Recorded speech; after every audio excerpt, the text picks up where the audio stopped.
श्री स्वामी समर्थ. जय जय स्वामी समर्थ. अनंत कोटी ब्रह्मांड नायक राजाधिराज योगीराज अक्कलकोट निवासी सद्गुरू श्री स्वामी समर्थ महाराज की जय. कशा आहात सर्व स्वामी भक्तांनो? तुम्ही सदैव आनंदी राहा हीच स्वामींच्या चरणी प्रार्थना. तुमच्या सर्व चांगल्या इच्छा स्वामी महाराज पूर्ण करोत आणि आजचा दिवस तुमचा आनंदात जावो हीच स्वामींच्या चरणी प्रार्थना. प्रथम तुम्हा सर्वांचं खूप खूप मनापासून स्वागत आहे. तुमच्या अनुभवांनी बनलेला भक्त आम्ही स्वामींचे या चॅनलमध्ये मी शुभांगी पोळ तुम्हा सर्वांचं खूप खूप मनापासून स्वागत करते. श्री स्वामी समर्थांची भक्ती करत असताना स्वतः साक्षात श्री स्वामी समर्थ आपल्या भक्तांची निवड करत असतात आणि तेच लोक जे भाग्यवंत आहेत ते स्वामींच्या भक्तीमध्ये येत असतात. कधी कधी असं वाटत असतं की स्वामींनी आपल्या भक्तांची अशा प्रकारे निवड केलेली असते की त्यांची जन्माची पुण्याई तर असतेच, परंतु या जन्मामध्ये देखील त्यांचे कर्म तेवढे सुंदर असतात. तर अशा या एखाद्या भक्ताची जेव्हा निवड होत असते ना, तर तेव्हा त्याची ब्रह्मांड नायक श्री स्वामी समर्थांनी निवड केलेली असते, जे संपूर्ण ब्रह्मांड चालवत असतात. आणि संपूर्ण ब्रह्मांडातून एखाद्या स्वामी भक्ताची निवड होणं ही काही साधी गोष्ट नाही. खरोखरच खूप मोठं भाग्याचं काम आहे.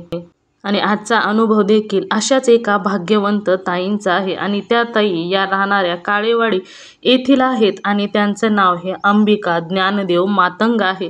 त्यांच्या आयुष्यामध्ये अगदी 5 महिने झाले स्वामी आलेले. त्यांच्या 5 महिन्यामध्ये स्वामींनी खरोखरच किती त्यांचे चमत्कार त्यांच्या आयुष्यात केलेले आहेत. चला तर ऐकूया ताईंच्या शब्दामध्ये. चला तर मग ताई सांगायला सुरुवात करतात. समर्थ. हा, श्री स्वामी समर्थ. अनुभव शेअर करायचा आहे. हो हो, त्यासाठीच फोन केलता मी. बरं बरं. नाव हो. सांगायचं आहे ताई? हा? नाव सांगायचं आहे का तुमचं? अंबिका ज्ञानदेव मातंग. मातंग. हा. हा हा. कुठून बोलता? मी काळेवाडीवरनं बोलते. काळेवाडी? हा. ती कुठं आली? इथं पिंपरी गावात, पिंपरी मध्ये. हा हा. त्या जिल्हा तालुका का? हो, म्हणजे आम्ही नगरचे आहेत, हा हा. शेवगावचे. हा हा. हो, तिथे आलो आम्ही राहायला काळेवाडीमध्ये. बरं बरं. कसे आला स्वामींच्या सेवेमध्ये, म्हणजे किती दिवस झाला? मला आता 4-5 महिने झाले. 4-5 महिने? हो, फक्त 5 महिने झालेले आहेत मला. अरे वा. हो. तर माझा अनुभव होता असा की म्हणजे माझ्या बहिणीने मला सेवा सांगितली. आमचे मिस्टर लय खूप दारू पित होते. हा हा हा. व्यसनासाठी सांगितले होते का? हो. व्यसन? माझ्या बहिणीने सांगितलं होतं मला की स्वामी म्हणजे मला ना माझं काम सुटलं, माझ्या खूप अडचणी होत्या. मिस्टर दारू पित होते ना. हा हा. खूप दारू प्यायचे, मला म्हणजे हाणमार करायचे. अरे अरे. हा. माझ्या 3 मुली आहेत, 1 मुलगा आहे मला. हा हा. पहिलेच एक मुलगी माझी वारलेली आहे. अरे वा. तिचं दुःख मला खूप होतं. तर मग त्यासाठी मग मी आपलं गाव सोडून इकडे आले. माझ्या बहिणीने मला महिनाभर सांभाळलं. बहिणीने सांभाळलं. त्यानंतर मग माझ्या बहिणीने सांगितलं हे स्वामी एक देव म्हणजे चांगले करायचं. तर मग मला जाताच येईना, म्हणजे कुठून जाऊ कुठून नाही. मी खूप परेशान होते. तर मला स्वामींनी, आम्ही एक म्हणजे छोटे छोटे माझे मुलं होते तेव्हा मी इथं पुण्यामध्ये राहायचे होते ना. तर मग तिथं छोटे होते तिथं मंदिरात जायचो आम्ही स्वामींच्या मठामध्ये जेवायला बिवायला. पण तोच मठामध्ये मला परत ह्या वेळेस मला जायची वेळ आली. म्हणजे माझे लेकरं आता मुलं माझे मोठे आहेत. आम्ही पुण्याला आल्यावर तिथंच गेलो त्या मठामध्ये. म्हणजे मी इथून गेले. म्हणजे तुम्हाला तुमच्या बहिणीने कोणती सेवा करायला सांगितली होती? या मुखामध्ये म्हणजे स्वामी बोलले असते. हो ना, पण कोणती सांगितली होती सेवा करायला? मला सेवा करायला नुसती स्वामींचं म्हणजे तू कर, अशी तुझे तारंबळ आहे अशी, म्हणजे तुझे मालक दारू पिते अशी फक्त म्हणली होती माझी बहीण. म्हणजे फक्त सेवा कर, काही कर पण सेवा कर. पण माझ्या मनातच ते स्वामींचं होतं. मग माझी वड सगळी स्वामींकडेच लागायची. अरे वा. सगळं म्हणजे मन धन असं मला वाटायचं स्वामींच्या मठात कधी जाऊ, स्वामींना मी डोळे भरून कधी पाहू. तर मग स्वामींना मग मी मठामध्ये गेले. तर आमचे तर खूप दारू पित होते, तर त्यासाठी ते मी वापस माझ्या पाठीमागे आले. पहिली वेळेस तर नाही आले, पण दुसरी वेळेस माझ्या पाठीमागे आले. तर मग ताई म्हणून तिथं मठामध्ये आहेत. तर त्यांनी एक पहिली सेवा आपली अशीच छोटीशी सेवा दिली. अशीच कर म्हणून तू म्हणजे 11 गुरुवार कर म्हणून. अरे वा. मी 11 गुरुवार केले दिली. फक्त उपवासच करायला लावलं होतं का वाचायला पण काय लावलं होतं तुम्हाला? उपवास केले मी, तेवढं पारायण केलं. मी माझ्याकडनं करून घेतलं वगैरे. स्वामीच करून घेतात ना ताई. मी करून घेतलं माझ्याकडनं. मी खूप चांगलं केलं. मला काय गरीब होते मी, मला काय माहित नव्हतं, काय नव्हतं बघा. म्हणजे तुम्ही फक्त उपवासच केलं का म्हणजे स्वामी चरित्र सारामृत पण वाचलं त्या गुरुवारी?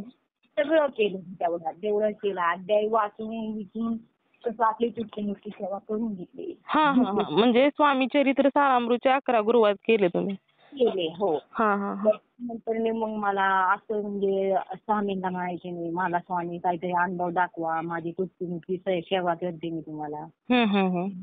स्वामी माझ्या प्रसन्न मला आल्यावानी वाटले. बापरे. घरामध्ये प्रसन्न आल्यावानी वाटल्यानंतर मी म्हणलं बाई मला कोण आला असं, तर माझ्या मुलीला म्हणलं मी बघून तरी ये कोण आला दादा. म्हणजे तुम्हाला स्वप्नात वाटलं का साक्षातच वाटलं? साक्षात वाटलं मला. बापरे. नंतर मी माझे स्वामी आले आणि असे म्हणजे असे त्यांनी चप्पल उतरल्यासारखं झालं, त्यांची चरण उतरल्यासारखे. कोपऱ्याला उभं राहिल्यासारखे झाले. मग मी तिथ्यात म्हणलं माझ्या मुलीला कोणीच नाही, मग कसं काय असं झालं? ते म्हणलं असं मग तू पारायण बिरायण करते, असं कोण आलं असं देव बिव आपलं असं तिला ओळखून आता घेतलं. ती छोटी आहे ना, 12 वर्षाची, आता लागलं. तशी म्हणलं. त्यानंतर मी शेवटचं पारायण माझं केलं. तर मी पारायण म्हणजे हे केलं, बुद्धे पण ठेवले, त्यांचे पूजा ठेवली. तर मग त्यानंतर मी मुलांना बोलवायला गेले, तर माझ्याकडे कुणीच नाही आलं. अरे का? मग कुणी नाही आलं. मग तर नंतर मी परत 3 मुलं आले. 3 मुलं आले आणि आम्ही का बरं जेवून बसलो होतो. असं मला मी ह्याच्यामध्ये वाचलं होतं ना, की जर तुम्हाला जेवायचं असलं तर तुम्ही जेवून घेऊ शकत आहे. स्वामींना जेवण ठेवून नैवेद्य तुम्ही खाऊ शकत आहे असं म्हणून. तर आम्ही घेतलं. मग 10 वाजता ती मुलं आली. अरे पण मुलं का आली नाही? तुम्ही नंतर नाही बोलवाय गेला चला म्हणून?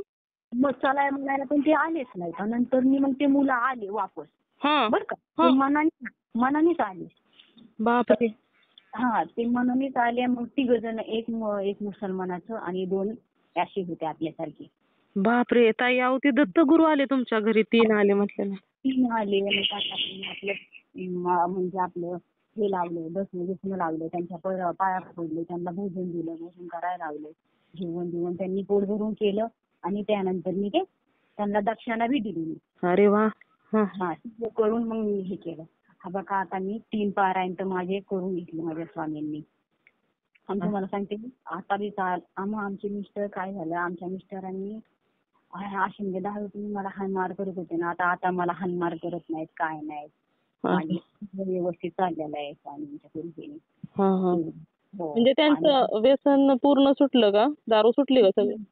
थोडं ड्रिंक करतात बरं का, पण ते आता काय बोलत नाही. नाही तर आम्हाला खूप मारायचे, मला शिव्या द्यायचे, माझ्यावर शक खायचे, तू अशी ती तशी म्हणायची. अरे.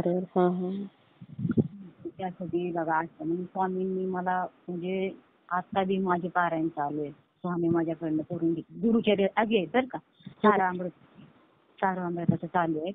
मला स्वामींनी ना असं म्हणजे माझ्या दिव्यामध्ये गुलाबाचं फूल, चरण, तुम्हाला सांगते आता गणपतीची मूर्ती. फोटो काढलेत का? फोटो काढलेत का? फोटो नाही ना काढले दीदी, मी काढायला तुम्हाला फोटो परत नंतर. आणि तुम्हाला सांगते एक दिवशी तर मी अशी पूजा मांडली आणि चांदणी म्हणजे आपली चांदणी हे कसं असतं, आपली ह्याची ढगामध्ये चांदणी कशी दिसती तसं तारा होता, नुसता तारा चमकत होता आणि दिवा तर चालूच होता आणि इकडं खाली तारा. अरे वा. माझ्या स्वामींनी दर्शन दिलं आणि दररोज संध्याकाळी माझ्या स्वप्नात येते माझे स्वामी. स्वप्नात येतात? हो, स्वप्नात येते आणि दर्शन देते. अरे वा. माझे स्वामी सत्य येते, काय सांगायचं. हो ना. आणि माझ्या जीवनात त्यांनी सुख दिलं. मला एवढाचा अनुभव सांगायचा होता. माझं जीवन म्हणजे मोकळं झालं.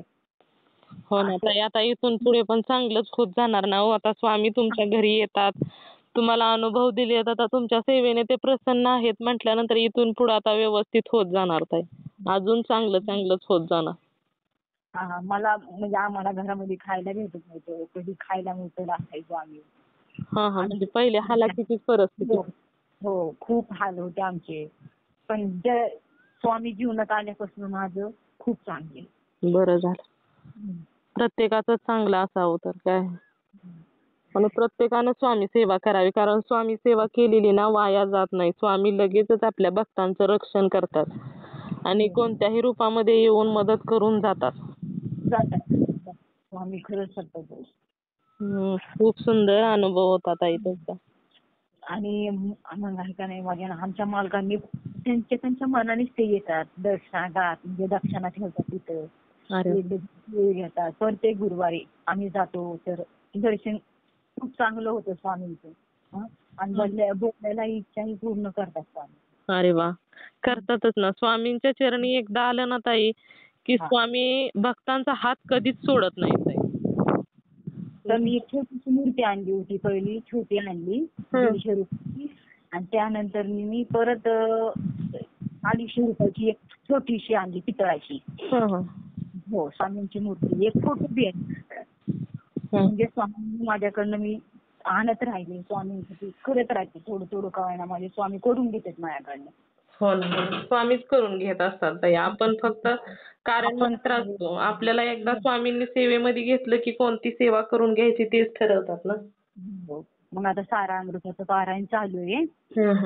त्यासाठी आता 8वां झालं बघा. आता 2 राहिलेत आणखी. 9 गुरुवाराची बोलले, 9 गुरुवार बोलले होते मी सारा अमृताची. असा छोटासा माझा अनुभव होता. नाही, खूप सुंदर होता हो ताई. स्वामींनी अनुभव देणं ही काही साधी गोष्ट नाही ताई. कारण ब्रह्मांड नायक आहेत ते आणि एवढ्या संपूर्ण ब्रह्मांडामध्ये तुम्हाला स्वामींनी वेळ काढून तुमच्या घरी आलेत, अनुभव दिलेत, तुम्हाला संकटातून बाहेर काढलं. म्हणजे तुम्ही सुद्धा काही साधे भक्त नाही ताई. तुम्ही पण भाग्यवंतच आहात, कारण स्वामींच्या सेवेमध्ये येण्यासाठीच भाग्य असावं लागतं. आणि म्हणजे असं माझ्या पैशात पैसा टिकत नव्हता, काय नव्हता. माझ्या 2 मुली माझ्या काम करतात ना. तरी बी पैसे असे टिकत नव्हते. पण माझ्याकडे आता 10-5 रुपये का होईना माझे स्वामी ठेवतात माझ्याकडे. अरे वा. लय सत्याचे स्वामी. मला अनुभव सांगायचा ह्याच नंबरवर मी फोन करत जाईन ताई तुम्हाला. हो चालेल ना. नंबर आहे. अनुभव आला की फोन करत जा शेअर करायला. ठीक आहे. खूप सुंदर अनुभव होते ताई तुमचे. शेअर करते मी. श्री स्वामी समर्थ. मित्र आणि मैत्रिणींनो, बघा या ताईंच्या आयुष्यामध्ये स्वामी अगदी 5 महिन्यामध्ये त्यांचे आयुष्य उजाळून टाकले.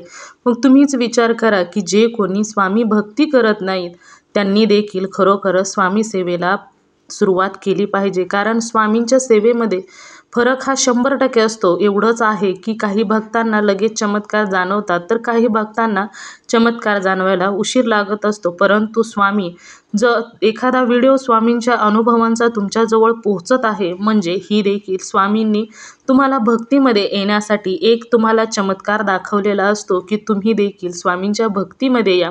कारण कोणतीही स्वामींची सेवा किंवा स्वामींचा अनुभव हा असाच कोणाच्या जवळ जात नसतो. जेव्हा स्वामींची इच्छा असते की या भक्ताने देखील सेवा करावी, तेव्हाच तो अनुभव त्या व्यक्तींजवळ जात असतो. तर खरोखरच या ताईंना 5 महिन्यामध्ये एवढा त्यांच्या आयुष्यामध्ये फरक जाणवलेला आहे. मग तुम्हीच विचार करा की जेव्हा तुम्ही सेवा कराल तेव्हा तुम्हाला देखील स्वामींचे अनुभव यायला उशीर लागणार नाही. तर खरोखरच या ताईंचा अनुभव खूप सुंदर होता. तर तुम्हा सर्वांना या ताईंचा अनुभव कसा वाटला नक्कीच मला कमेंट करून सांगायचं आहे. त्याचबरोबर श्री स्वामी समर्थ लिहायला देखील विसरायचं नाही. तुम्हाला जर स्वामींचा एखादा अनुभव आलेला असेल तर मी इथे नंबर दिलेला आहे.